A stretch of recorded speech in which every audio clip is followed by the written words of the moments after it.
Well, another day, another dollar. Did I really just run into the door? I really did. Okay. Another day, another dollar, guys. We are back at it again. I'm finally home. I had a family emergency. If you guys were wondering where the videos went, man, I appreciate all of your comments and everything, wondering if everything was going okay. Everything's fine.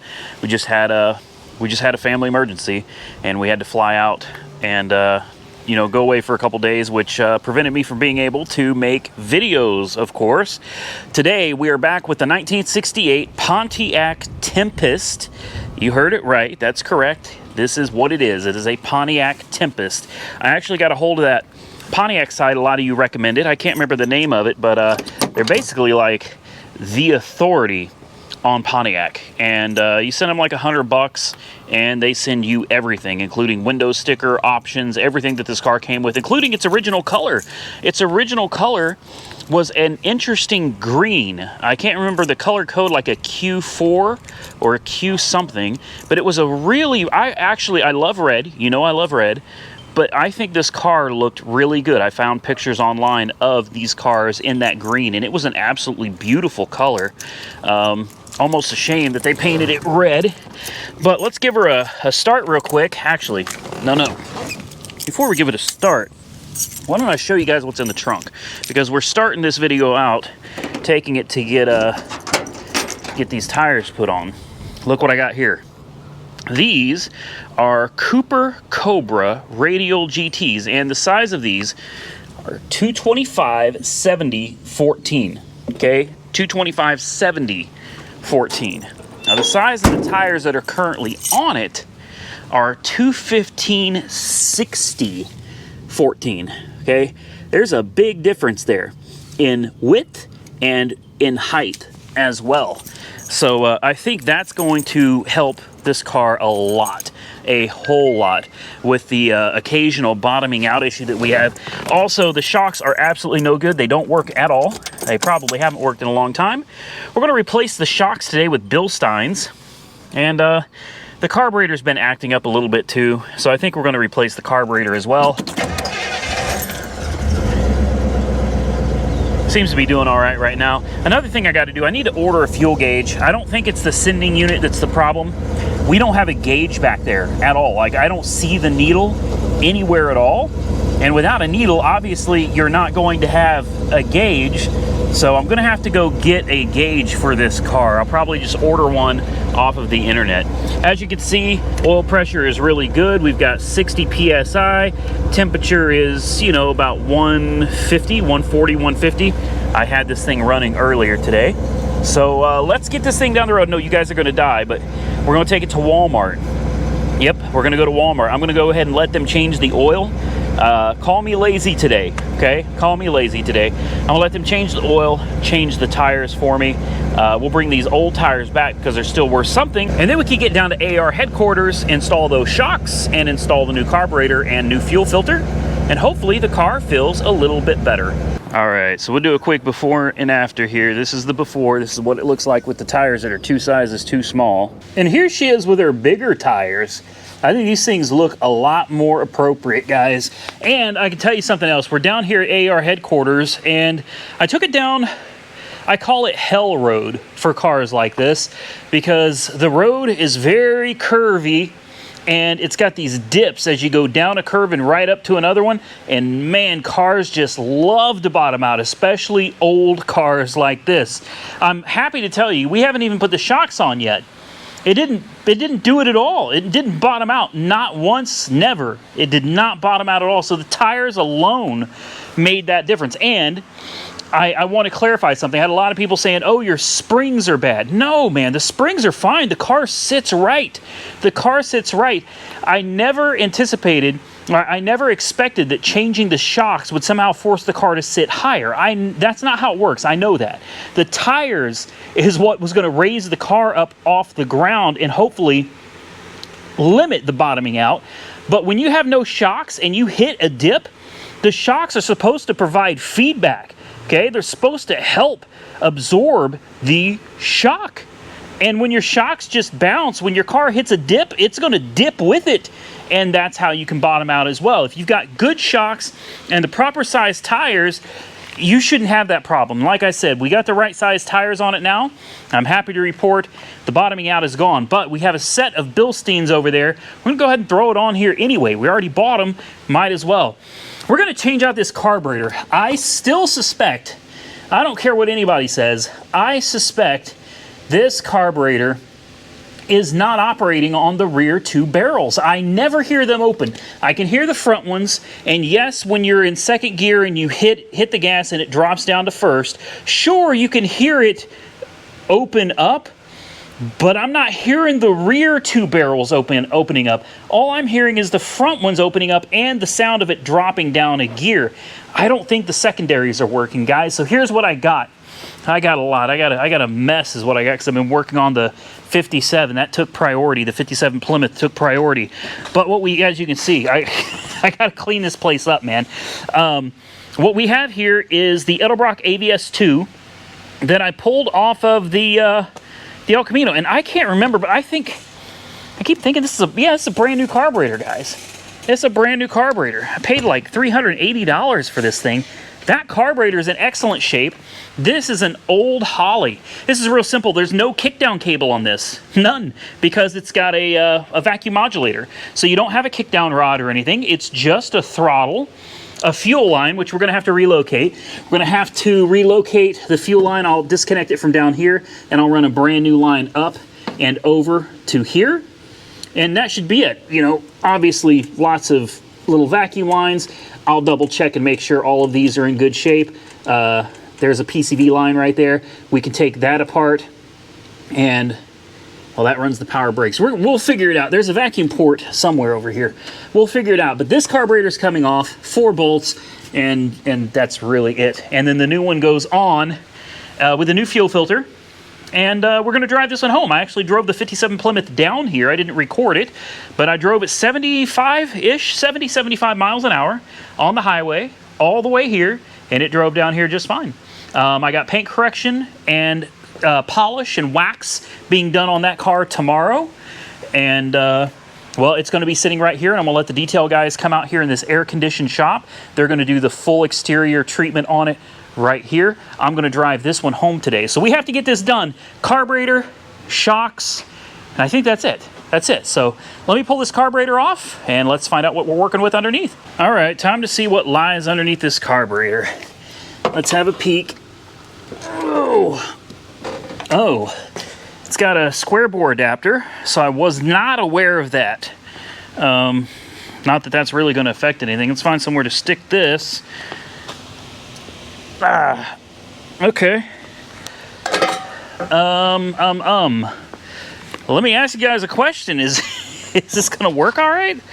I don't know. This carburetor. Oh yeah. Okay. Never mind.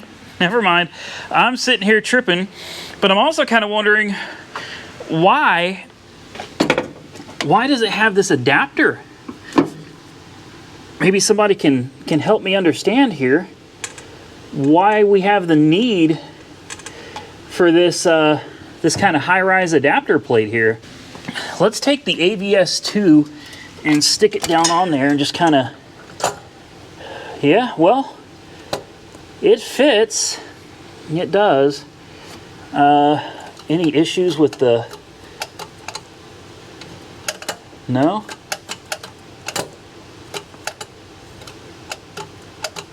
I'm telling you, I think there's a problem with this adapter plate. I really do. I feel like this plate may be getting in the way of the secondaries. Maybe the secondaries can't open at all. I'm going to play with this for a minute. We may be onto something here. So here's what I think I figured out. As I said, I've been suspecting that the secondaries weren't working on this Holly.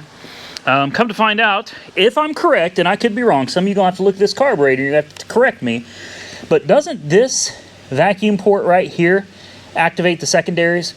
Doesn't this, let me get this tire out of the way. And like I said, I could be wrong, but there's a rod. This is the worst way of doing this. There's a rod down here that goes from the back 2 barrels up to this vacuum diaphragm. Okay? This diaphragm has to collect vacuum from somewhere And again, I could be wrong, but does it not collect vacuum from right here? I don't know. If I'm wrong, tell me. But I don't think this diaphragm is working. When I open the rear two barrels and I plug this, the rear two barrels still close. But I'm going to say again, I could be wrong, and this may not be where the secondaries get their vacuum from.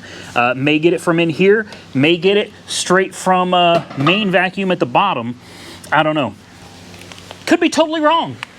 But this has mechanical secondaries, not vacuum secondaries. You notice there's no diaphragm. It's all mechanical. Once the choke is open and you floor it, once you open this wide open throttle, the secondaries open. I love mechanical. I prefer mechanical secondaries over vacuum any day of the week. I've got a new gasket somewhere in this mess. I got to clean this shop up today.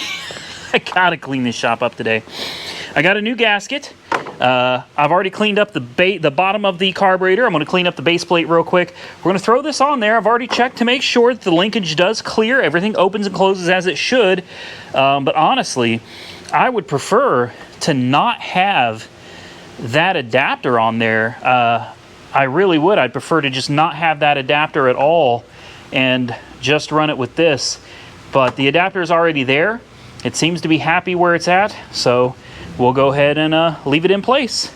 Let's bolt this carburetor on, see what happens. It is time to find out if it runs. We're nowhere near done. Yeah, the botchery under this hood, I don't even want to get into it, honestly. I don't, but you'll probably notice I've got, and this dress-up kit crap, this is awful. I hate this stuff. I mean, to each their own, but for me, come on now. This is a vacuum tee. They had the PCV line sharing the brake booster line.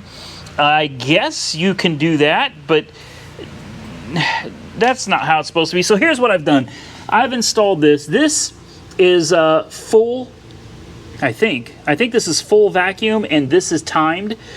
This is going to the distributor. The problem is the transmission runs on full vacuum as well. The other thing that needs full vacuum, this is where things get really fun. This is supposed to have a Rochester Quadrajet, of course, and it's got all the proper vacuum ports on it, and as you can see, lots of vacuum ports on the intake right here. I don't think these actually pull any vacuum. I think this is kind of like a diverter valve. It shouldn't actually be pulling any vacuum.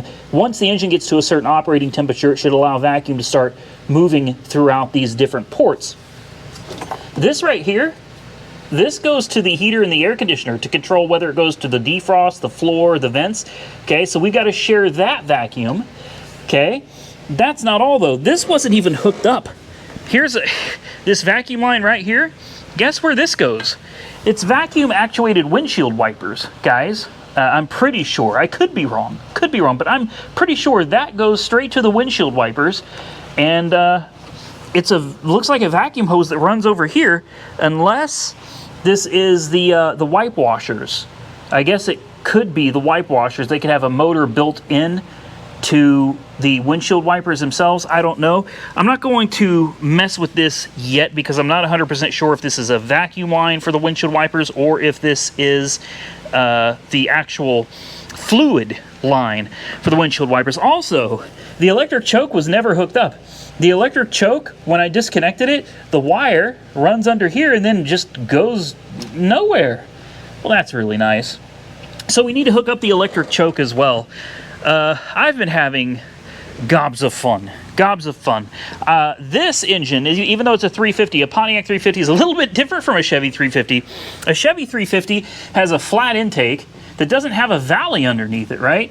Well, this has a valley, and I lost one of my carburetor bolts, not the nut. The bolt fell in the valley and was laying under there. I had to get out a borescope and a lot of different tools to fish that thing out from under the intake.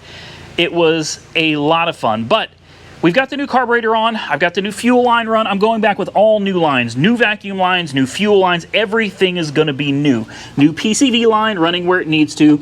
Michael from Santa's Workshop is on his way with another nipple. That sounds funny, but for another nipple that goes on the back of the AVS2 where we can run straight to the brake booster as well. I've got some T's here because we're going to have to split up one of the main vacuum lines over here it's going to have to share. They're going to have to share. It's just all there is to it. Something's going to have to share. There's not enough ports on the carburetor for everything. But we got the new fuel line, new fuel filter. Everything is good enough. We should be able to try to fire it up. That's all I want to do right now is just verify that it's going to run, and hopefully it runs relatively well. So let's give her a shot. She's not going to start up right away. There is no fuel at all in the bowls because I turned the carburetor upside down to clean it and dumped it out. Okay, that must, I don't know where that came from, but okay. Whoa! Whoa!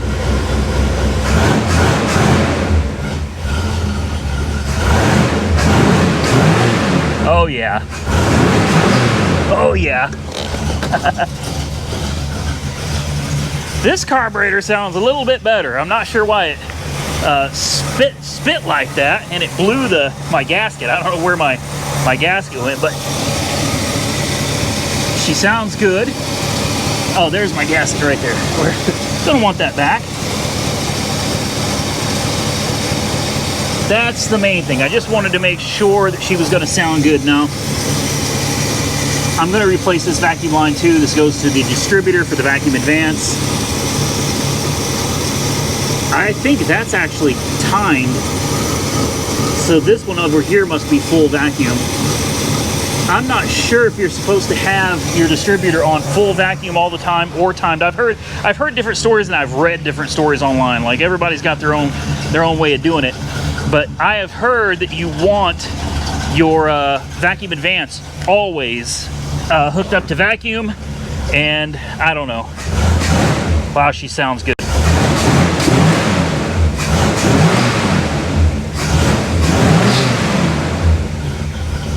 She sounds real good.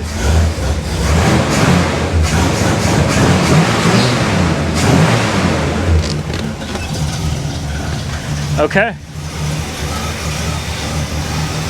It looks like the choke is starting to open up on its own, even though it's not hooked up yet. I gotta find my voltmeter, and then I guess I'll start routing some vacuum lines, and then we can take her out for a quick spin. I'm wondering, will it spin the tires now that it's got a different carburetor on it?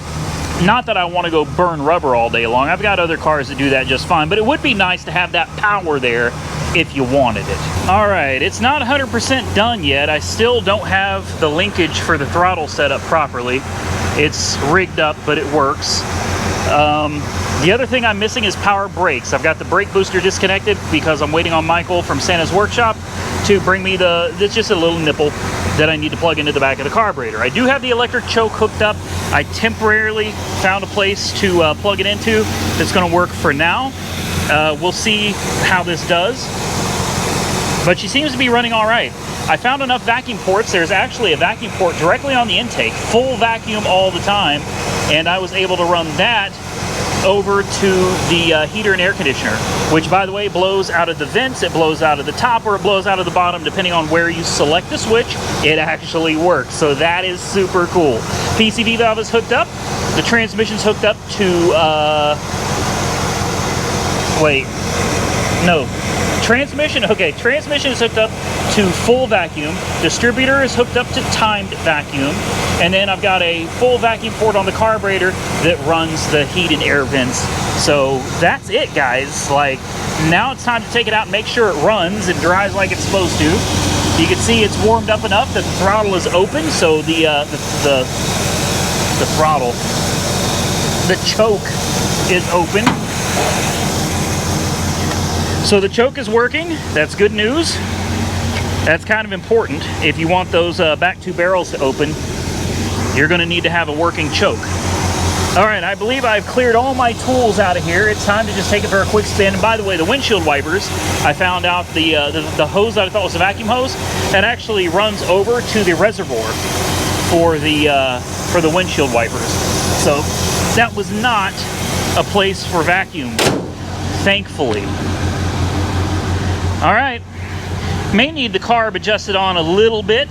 The idle air fuel mixture screws, whatever, could stand a little bit of adjustment. It's going to be weird not having power brakes, but I guess we'll be all right. Let's just get her outside and take her for a quick spin. Wow, it is definitely different without power brakes. Definitely different. All right. I'm curious to see if it feels more responsive. I really don't anticipate that it's going to do burnouts all of a sudden, but you never know. That noise you hear is us picking up rocks. I'm not sure what this guy over here is doing, but hopefully he figures it out, and there we go. Okay, let's get it out on the road. I just want to hear those back two barrels open up, guys. That's it. They were not working on the other carb. So far, smooth. Gutless. Gutless. Same as before, gutless. I hear the back two barrels, but it's, are you kidding me?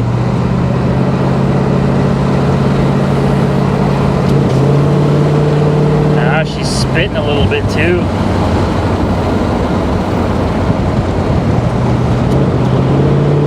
That's weird. You floor it and open up those back two barrels, and you would expect that you know, she would launch, and it just doesn't. Looks like I was wrong. Yeah, it's not the first time, and I can promise you it ain't gonna be the last time. That sucks. That's very disappointing. That's very disappointing, especially when you're making a video about it. I mean, smooth acceleration.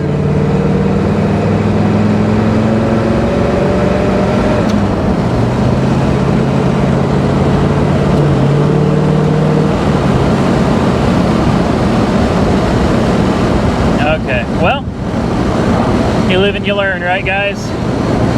Damn. So it wasn't the carburetor. It's just gutless. I don't know what else to say, man. She's just gutless. Yeah. All right. Moving on. Well, guys, I'm done. I'm just. Look at my shop, man. I still have to clean all this mess, all of that under there. That's from the Plymouth Fury. Yeah, I wish. That's from the Plymouth Plaza. I've got trans fluid spilled everywhere. I've got crap from this car everywhere. I really intended to come out here and go ahead and swap these shocks out today. As you can see, I just want you to see I got them. Okay, I brought them with me. I got them right here. But I don't even know what time it is. I know this. I haven't eaten today. I'm hungry. It's 4:45 p.m. And you know what? I didn't even eat this morning. Oh, good. I haven't eaten anything. I woke up at 6 o'clock because I had to be here for the lady that was taking the Impala and getting it out of here. I had to be here by 8. So I got up at 6, worked around on the computer for just a few minutes, and I jumped in the car and left. And I never had a chance to eat. And I still haven't eaten. And now I'm sitting here going, man, I'm hungry. I'm just done. And I got this whole mess of stuff to clean up before I can leave today. So I'm not changing the shocks. I'm not doing it. I'm going to throw the shocks into the trunk. And the next guy can put the shock. I'm not doing it. Not doing it. And I got to give a big shout out, thank you to Michael from Santa's Workshop. How you doing? He is here. He helped me out with I needed a piece. Actually, I needed a couple pieces off one of these carburetors, and he actually brought the carburetors out here to me so I could pull the pieces off of them. And by the time he got here, I was done. I was just done. So we're gonna have a link for Santa's Workshop because you're about to have. Let me think. Your video will come out before mine will, but this video should come out Sunday. So your video that you're making today already be out by then, you think? Yeah, it should. One I did today should be out Friday. Okay, so you'll beat me to it. That's fine. That's fine. You guys could go check out his video because that will be his latest video. And in that video, what did you pick up today? Well, it's an L something or another. I can't remember the complete word, but they'll know. Yeah, he picked up a car that I've had sitting out here for a while. And a lot of people have said he should be picking that car up because it's just sitting here. Well, he picked it up today. Yep. He picked it up today, and he's got some plans with it. Yeah, I do. So I don't think you guys are going to want to miss it. So definitely, I'm not going to say any more than that. Go watch his video because he literally was recording a video earlier today. Go check it out. By the time this video's out, his video will already be out. I have a link down below, guys. Go over there and check out Santa's Workshop on YouTube. I know I'm a lazy SOB. I know it, man. I should have done the shocks. I should do the shocks. I'm just not doing it. I'm not. I'm going to lose a lot of money on this car, and I know that. And I've just accepted that. Here's what I'm going to do, though. I'm going to put this car on Copart. That's what I'm going to do. I'm going to put it on Copart. Copart has the Copart Go app, and I'm experimenting with it. I just got my seller account set up there. So if by the time this video is out, I have a stock number for this for you guys, I'm going to put a link to this car down below with the stock number and everything. You just click the link, it'll take you straight to the car. And if it's something you guys want to bid on, you can bid on it. Be aware that it does need shocks. It does not bottom out anymore, but it needs shocks. And those shocks were not cheap. It has shocks. It's just not installed. Yeah, it has shocks. They're just not, it has shocks on it too. Yeah. They just don't work. And then those shocks are very expensive. Like those are, I'm pretty sure those are as good as it gets. I don't think you get better than Bilstein's. I spared no expense on that, and you get the new tires and everything. She's a good runner, guys. She's just, as I said earlier, I was kind of disappointed when I went through all the, trouble of getting this carburetor put on, and I take these guys out for a spin with me, and I'm like, all right, let's go. And I was like, oh, it's still gutless. Yeah, so, just be aware, it's absolutely gutless. Could it be because it has 308 gears? Could be. Could be. Or maybe the right thing to do for this car would be to put a quadrajet back on it. Quadrajet's good. Quadrajet typically has a dead spot when you take off. Ah.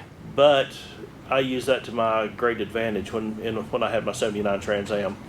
Everyone thinking my car had died and they let out of it, and by the time they realized you I was gone down the road.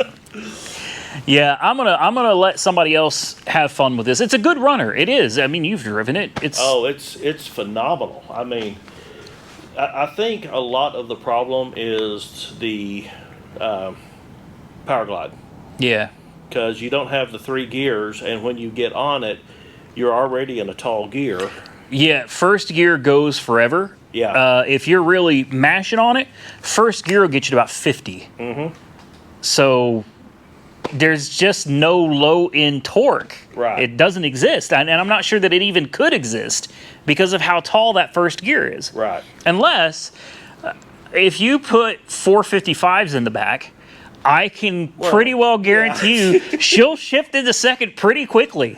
Yes, but 55 might be your limit. Yeah, I think the engine will be running out of steam about 55 miles an hour. Either way, though, guys, it is a good runner. It is a decent looking car. It's not perfect, and with everything that I do here, it never will be.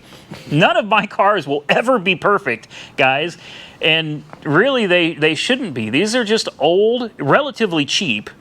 Even this one, relatively cheap, older cars. You can go out, this car turns heads. More than my Hellcat. This car, everywhere I go, people love that car. I've been getting the same kind of attention out of the Plymouth, which is good because I was hoping that that's the way that was going to go. Well, the thing about that Plymouth is everybody's like, that car looks so familiar, but I don't know what it is. Right? And then they realize, holy crap, Christine.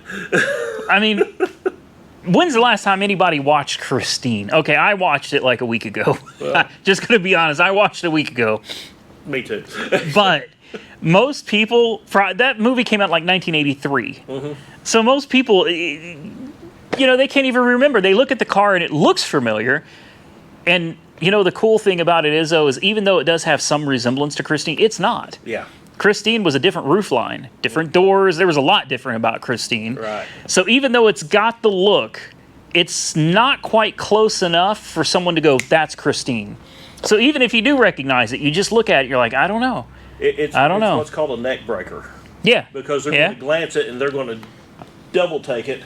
And You should have seen me on the interstate, on the highway. All right, I am on the real highway. I'm out there 75 miles an hour, man, and people are just like, didn't even know these old cars could go that fast. Like, yeah, buddy, I can almost keep up with traffic. But anyway, guys, I'm going to get out of here. I'm going to go ahead and I'm going to drop this down, clean up my mess, and this thing's going down the road. So if you're interested in it, you can always shoot me an email, autoauctionrebuilds@gmail.com. I'll tell you right now, I get a lot of people asking, like, how much do you have to have out of it? I got to have 15. And I'm losing $4,000, maybe just a tad more. Maybe just a tad more than $4,000 after I bought the shocks and the tires. But I have got to have 15 for this car. And I'll go ahead and take my chances losing the rest. And I'm here to tell you, if I get the 15 out of it, we're going to be doing something. It's going to be something really fun and good for helping somebody else. It's yeah, that's all I can say about it, because I don't want to get everybody really excited. I can tell you this, I've got an opportunity to purchase I would call it a very rare car. There were only 106 of them ever produced. It's a 6-speed stick, it's a V8, and it's a 90s, kind of muscle car. It's a 2-door, obviously. Very rare car. And the gentleman that's trying to sell it to me, he's got a story, man. Him and his wife, they have just gone through some pretty serious things, and he wants to sell it to me so that he can see it on the channel. And it would be fun to drive it from Phoenix all the way back here, sight unseen. And it'll be going to a really good cause. They are selling it because they need the money. And we could talk about that more if the whole deal goes through. So if you want to do something to help somebody out, bid on this car. Or get a hold of me and buy it for 15 grand. I don't care, but I would love to. I'd love to help make this guy's life a little bit better, and at the same time bring something really rare to you guys. Be a lot of fun. I'm gonna get out of here, guys. Stay safe out there. I look forward to seeing you all again very, very soon. Remember, this is going to be most likely on Copart, and if it is, look down in the description box down below. And if I've got a link for it, I'll go ahead and put that link in there for you guys. Bid often, bid high. Let's make me rich. Okay, let's just sell the car. Can we just sell the car? Check out Michael from Santa's Workshop. We will see you guys in the next one.